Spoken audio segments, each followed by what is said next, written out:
मौलाना फजल रहमान छुपे रुस्तम निकले। आप बॉलीवुड के अदाकारों से भी शनासा हैं।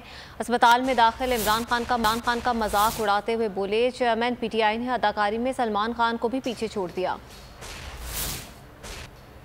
एक नया ड्रामा रच आया। जाहिर है जब पहली खबर आई तो हम सब लोग परेशान हुए। जूं वक्त गुजरता गया, इस वाक़े से लम्हा बलम्हा एक एक झूठ फूटता रहा। गोली एक चली है या ये के ब्रश मारा गया है। गोली एक लगी है, दो लगी हैं, तीन लगी हैं, चार लगी हैं, एक टांग में लगी हैं, दो टांगों में लगी हैं, गोलियों के टुकड़े लगे हैं। बम का टुकड़ा तो होता है, गोली का टुकड़ा नहीं होता। कहाँ से टुकड़े आ गए इतने ज्यादा, पता नहीं गोली कहीं करीब से भी गुजरी या नहीं, लेकिन